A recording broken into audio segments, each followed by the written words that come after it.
What's up, idols? It's CC Lesson 3. Welcome back to my channel. Thank you so much for clicking on this video. I'm wearing blue today because I am very hopeful that today's election will have a favorable outcome. I really fucking hope so. Anyway, I am here with a doozy of a story time for you guys. It's been a while since we did a story time here, but boys, I think this one's worth the wait. The way this one's gonna work, there are definitely some very raw and graphic bits that I will get demonetized. Clearly you see like the title of the video, like, you know, we're gonna get into it's explicit. On my Patreon is the actual email and it's raw, uncut realness. This is going to be YouTuber friendly version of the story. It presents a warning I think you guys really need to hear, and just something that I never thought I would actually like hear explained to me or hear about. Like, I didn't know people are out here doing this in real life. Hooking up in Korea. Let's just get right into it. So today's story, let's call her, she doesn't want to be named because there's probably going to be some degree of victim blaming at this point, because what happens to her, they're like, well, you should have waited longer to know the guy before you trusted him with your butt. We're not going to name her. Let's call her Mirabel.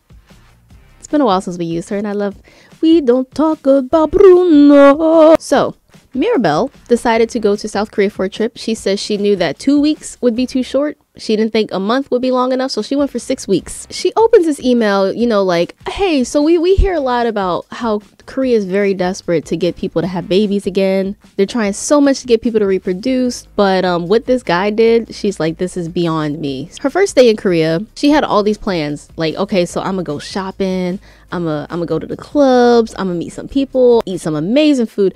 And the thing is, she went solo, it's completely a solo trip, and she said that she's not at all shy. So even if she starts off like in a place alone, or she starts off on a solo trip, she knows it won't end that way. Like, she has no problem making friends, so she wasn't worried about that part. So she'd go to the club alone and make some friends, make some plans with people to hang out. So the first night though, when she got to Korea, she said she just had to do like a hard reset and just sleep for the whole day.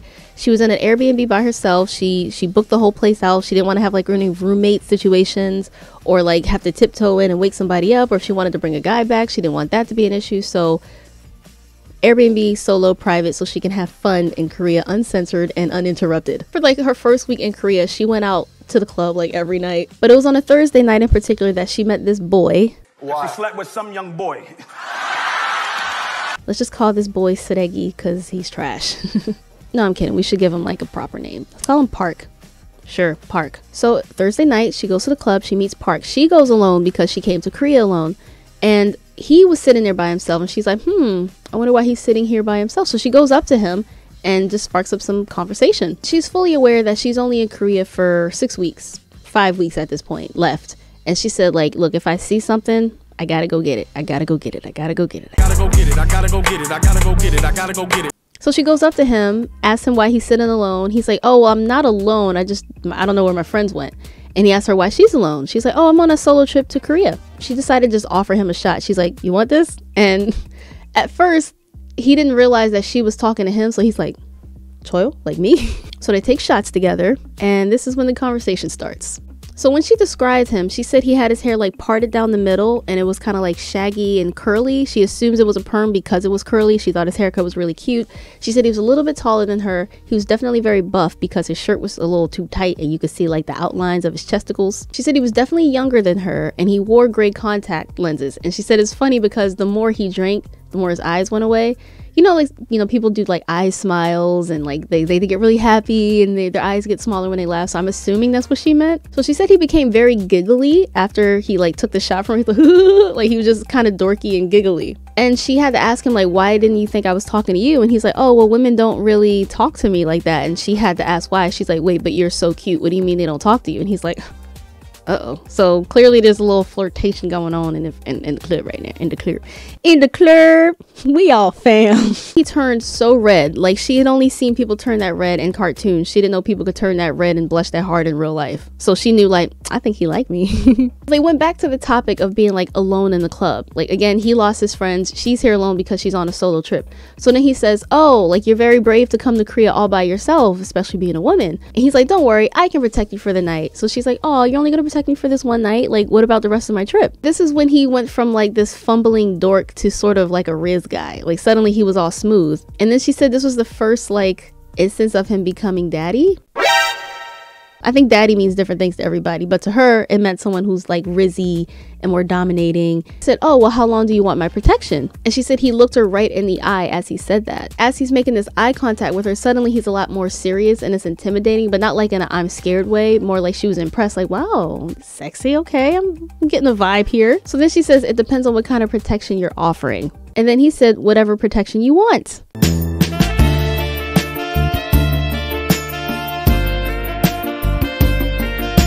What do you mean by that? And then it got to the point where she's like, I don't even know what we're talking about anymore at this point. Like, we're just talking about protection and like, do you mean security? Are we talking about sex? Like, what are we talking about? So, you know, there's a playful banter. She's like, oh, I'm sure you say that to all the girls. Like, I'm sure you offer protection to every girl you see that you find fit and cute. He's like, no, just you. You're the only one. So then he asked her if she wanted a drink. She's like, yes, please. Thank you. So they have some drinks. As the night is going on, she's not really vibing with the music too much, but she was pleased that Park asked her for a dance. She's like, yes, you know, actually, I would like to dance. And she wanted to pay attention to what his body was going to do. And she said it was a good sign because like he started doing body rolls and he was like grinding on her and he was like grinding her back into the wall. So next thing you know, the wall's behind her, he's right in front of her, grinding and body rolling and looking her in the eye while he does it. So as it always comes up when you're talking to a strange guy in Korea that you don't know, they talk about, where do you live? Where are you staying? Park asked her who she was staying with and she's like, no one. I came here on a solo trip, so I'm just by myself. Of course, he loved to hear that. So yeah, he's body rolling and like hip grinding or whatever, and then he takes her hands and like rubs it down his chest and like his abs or whatever. And she said, you know, it was cute, but like he had a few little bumps, like he had some some abs there. And she said, you know, I don't know if I would have did that unless I was working with more, but she thought it was cute, so she actually giggled. And then he like got in her ear and said, what's funny, why are you laughing? And she just kept saying he's being such a daddy, and she can't really explain what she means by that. That's just how she felt in the moment. So yeah, she said, nothing, I just find you really cute. He quotes JB. Do y'all remember that JB moment where he was like, I'm not cute, I'm sexy? 귀엽나? 귀여운 거 모르겠는데 제 명언 있잖아요. I'm not cute, I'm sexy. 예, 좀 섹시한 사람이고 왜 비웃어? So this made Mirabel laugh again. So then he took her arms and pinned them by her side and repeated himself like, I'm not cute, I'm sexy.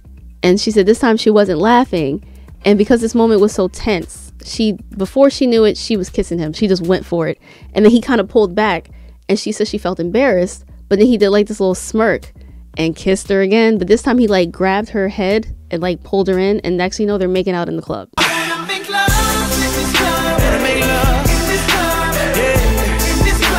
She said he was a great kisser. Like he tilted her chin and, you know, all those Bridgerton things we love. And he had her pressed against the wall, and she really liked that. She said she felt smaller. I like when people smell small with no, like, smaller, I'm smaller. They had to have been kissing for like 4 songs straight.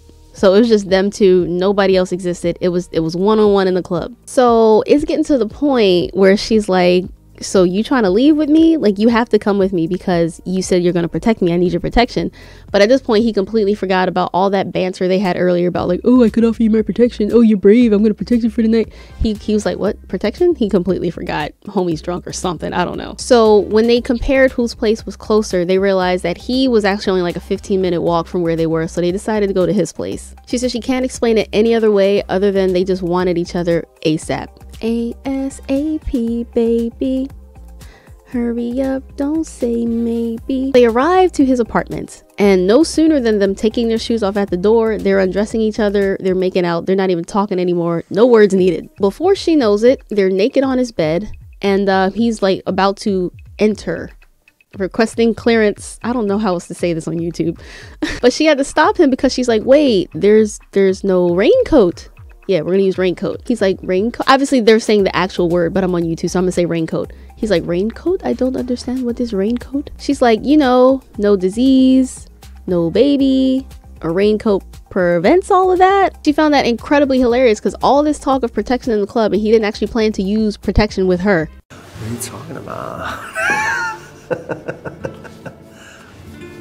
What do you mean? So he's like, oh, it's okay. We don't need. If I hear one more motherfucker say they don't need a condom, I'm gonna lose all of my shit. But luckily, Mirabel came prepared because she's heard all the stories about how so many guys over there don't like to use raincoats. So she's like, oh, it's cool. I got some in my purse. And she said, you know, it stopped the momentum. It did kill the mood a bit, but she had to let him know, like, if there's no raincoat, there's no horizontal tango. Like, it's not happening. So yeah, suddenly, magically, he fully understood exactly what a raincoat was. It was like, oh yeah, it's okay. Let's use. So, okay. The raincoat was on him. He was wearing the raincoat. She felt the raincoat when she touched him. So she knew it was there. That is very important to remember. She knows it was actually on him at one point. She saw it, she felt it. So because the raincoat was worn, they decided to start their adventure. Why do I feel like I'm telling a story, like a kid's story? Okay, so they're doing what they can do while safely wearing a raincoat. And it's going on for a bit. They're both enjoying themselves. Suddenly though, he stopped and he went downtown because he was hungry. Fuck, he went to eat downtown. I mean, that's what she said in the email. I think that's safe enough to say on YouTube. He went to eat downtown. He was down there for a while, ate well. How to say eat well in Korean? 잘 먹어요. She was a satisfied customer. Then, you know, after arriving, you know, ladies, you tend to be a little more sensitive to sensations down there and stuff. It's so much easier to say on Patreon. When they started again, so it felt better after she arrived, and she thought it was because she had just arrived, so she didn't think much of it, but she felt like more friction and more warmth. She didn't realize that he took off the raincoat, so he went back in. She arrived again. He was doing a lot of things that she liked being done to her, like he was restraining her, he was pulling her hair and things like that, and it was, you know, it made her happy. It was going on for too long. It got to the point where she's like, oh my god, like I'm tired. Oh my gosh, like it's been almost 2 hours of this. I'm really tired now. I hope he finishes soon. And she could tell he was about to finish because he was breathing louder, more rapidly, and starting to like moan a bit, more audible, more sounds. And she asked him if he was about to arrive, and he nodded. He's like, yeah. So she's like, oh, I want you to take off the raincoat and arrive here. He just kept like going. So she's like, okay, you know, it's fine. Maybe he didn't hear me. So she repeated herself and asked if he heard her, and he shushed her. Who the f you think you talking to? He just said shh when she was like he's like hush, and you know, whatever. And she's like, okay. So then now she knows something weird, because what guy doesn't want a girl to like gulp? She's like, from what I gather, most guys do like when a girl, I think I can say swallow, right? When girls swallow. So she was about to do that. She wanted him to take off the raincoat so she could do that. But he was about to just keep going. So she actually like got him off. It's like, wait. And then she realized he wasn't wearing a raincoat anymore. And at that rate he was going, she's like, were you gonna finish like inside? Like, what the hell? So he starts to play dumb and he's like, oh no, I think it broke, or it must have fell off. I'm so sorry. The raincoat got damaged. And she said he was handling his meat, I can say that, the whole time. So there's no way he didn't know it wasn't on anymore. He had to have taken it off on purpose. And she's like, bro, do you know how awkward this was at this point? You know, like we went from having a pretty amazing time together to now this awkward tension, because like I just caught you trying to betray my trust a bit, you know, and that's not okay. She was pissed beyond belief. Her words exactly. Mirabel's like, I really don't want to believe he was trying to get me pregnant on purpose, but what was that? Like, she still doesn't understand what was going on, but obviously it does feel better without a raincoat, and she had never without a raincoat before, so she didn't realize, but even she noticed it was way better without it. So she thinks that's the reason he was doing it. But then of course there's all this talk about like, oh well, Korea's really struggling with their baby count. Is he trying to contribute in his own way by hooking up with a random girl in the club without a raincoat? He stuck to his story, and she still did not believe him. She's like, there's no way you did not know that that was not on anymore. So of course to him it's no big deal. He's like, okay, well I'll just put on another one and then we can finish. She's like, no, she's getting dressed and she's leaving. Like, she's ready to go. That's not okay. Fuck this shit, I'm out. So now she's worried about like STIs and pre-arrival potentially being inside of her. It's actually something I don't know myself, but she kept asking like, is that illegal? You know, it started off consensual and protected and then became unprotected midway through. Like, that should be illegal. Is it? Does it depend on where you are? If y'all know, let me know in the comments. I don't know, but that is a good point. Like, is that illegal? It should be. So yeah, she's getting dressed and she's about to leave, but he's not really getting what's going on. She's dressed, like she's about to leave. Then he finally wants to say, okay, so like when I was downtown, it got dry and I took it off and I didn't want to get another one because it's out there in your purse in the living room and we're in here. So I didn't think it was that big of a deal. You're risking everything because you don't want to walk.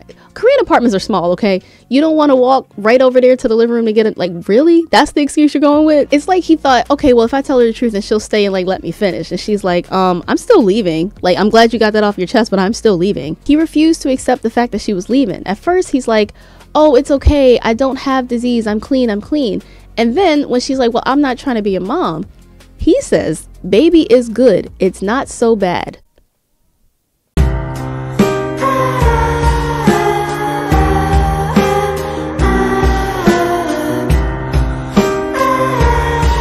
Now she's freaking out like, I need to go get tested when I get back home. I need to make sure I'm not with child right now or be about to be with child. What's crazier, like this still gets so much crazier. He had the nerve to ask her for her phone number. He's like, hey, you know, I wish to see you again after this sometime. Like, you're still in Korea for a few more weeks, right? He's really just not, like, I don't know if he's drunk. I don't know how drunk he is, but he just does not sound like he's able to cope and understand. Like, I don't know what's going on. He was sober enough to perform and perform well by all accounts, but he can't understand why she's upset about this. She says she felt so insignificant, so disrespected, and like a pawn because like you're playing with her body, you're playing with her health. She said, if I got pregnant, then what? If I got an itch or a burn or became infertile, then what? All because you didn't want to go to the living room to get another one from my purse. Really? But I think we all know it's because it just feels better without. This is what I hear. I personally have never done it without a raincoat, but I understand that a lot of people don't like to wear them because it feels better. Oh, we're gonna get into the pulling out. Suddenly, he starts to get dressed too, and like he's trying to leave with her. Mind you, they're at his place. So she's dressed and she's heading for the door, and he's trying to like get dressed and leave with her. And the things he started to say, like he said it was unfair that she got hers, but he didn't get his because he felt like he was owed his as well. His conclusions, his finish line crossing. And she said, oh, you think that's unfair? I think it's unfair how you took off your raincoat without telling me or asking me first. And he keeps saying he's clean and it's okay, and he has no kids because he pulls out. Girl like this. Shut up! And when she heard Park say that, she got even more scared because she's like, oh, so you have a history of doing this. You never use raincoats. Okay. And the reason she knows he wasn't going to pull out is because he wouldn't even pull out when she was asking him to arrive on her tongue. Like the way he was going, she was pretty sure he was going to finish inside. So when she left the house, and this is, I said this on Patreon too, because I hear this a lot in these sort of arguments with when the guy gets upset or a Korean person gets upset, and he called her a bitchy. And she said she wasn't even mad anymore because, like, you sound immature, sir. So she left this encounter knowing I got to go get tested for baby and for disease. And she said she felt way less trusting of men after that. You know, she's like, who the fuck does that? Like, how selfish can you be? And not to mention dumb, because Mirabelle could have had something. And you could have caught something from Mirabelle. Like, it goes both ways. That's why you need to use protection. It's not just a one-way street of protection. It's for both. And after spending all that time in the club talking about, I'll protect you tonight, you couldn't even use protection properly, bruh. So that's where it ended with him. But she did have some like words with another Korean guy towards the end of her trip. They met on Tinder, and she said he's actually a good one. Like he's a nice guy. He's a normal guy. And when he asked her about like her time dating in Korea, she had to let him know about what happened with this Park guy. The Tinder dude started to say that a lot of guys in Korea act like they're allergic to, and full stop, this is not just in Korea. Like we've heard it time and time again how a lot of guys say they're too big to use one, it doesn't fit. And that's why you see girls put it like on their foot all the way up to their knee or rub it up to their elbow, like it'll fit. Don't let a dude tell you it doesn't fit. Or they'll say they're allergic and they can't use that. Like everybody has their and I'm not trying to say this is just Korea, but this is just what a Korean guy is saying about guys in Korea. He said that a lot of them act like they're like allergic to it, or they act like they don't know how to use them, or they act like they don't need them because they have various protections. Like I've told you guys, I've heard that a lot of them think that because they have kimchi, they can't catch anything. He also says something that I think is interesting, because he said that he thinks that raincoats are becoming harder to find in Korea because the government is really trying hard to get people to have babies again. any horizontal tango activity, they're hoping results in more babies. So less ways to prevent that. And I don't know, we don't know if that's true. Like she said she wonders, but that is something really interesting. Like when I go back to Korea, I'm gonna be looking, like, because they're in CU, they're in GS25, like they're Olive Young, like they're pretty much everywhere, every convenience store or whatever. So I just want to see like if I still see them as much as I used to. I'm very curious about that. What they We'll see soon. And she did say that she wanted to hook up with him before she left Korea, but after what happened with Park, she just felt like it was too soon to be with someone else. She felt icky about the whole idea, and plus she wanted to get tested first before she did anything with anybody. So now that she's clean and she knows that she's not with child, she says next time she goes to Korea she wants to hook up with Tinder dude, and he's like a good one. Like they still talk and she hopes to see him soon. She's thinking about moving to Korea because she said even though she had this horrible scary encounter with Park, she met the most amazing people, she ate the most amazing food, she saw some really cool places, and she had the best time. But yeah, she wanted to let you guys know, like, hey, dudes are out here removing it midway, so be careful. If you notice like a change in sensation, keep your eyes on the meat, make sure it's there, you know. So yeah, that is the tea. OMG. I would love to know what you guys think about this one down below in the comments. If you made it this far, you know, comment for the watch. For the watch. For the watch. For the watch. We haven't done that in a while. I'm watching y'all. If you want to see more story times like this, dating in Korea, specifically as a foreigner, click the playlist. It's about to pop up on the end screen. Please feel free to binge those. Stay tuned for the next one in the next few days because I need to November needs to be on it, especially as I'm gearing up to go back to Korea. I want to have a lot of story times because I'm hoping to get back into vlogging, but I have noticed you guys don't really like the vlogs as much, but I like vlogging, so I feel like I still want to do it. Anyway, thank you guys so much for watching. If you did, remember to like, comment, share, and subscribe, and I will see you guys next time. Annyeong!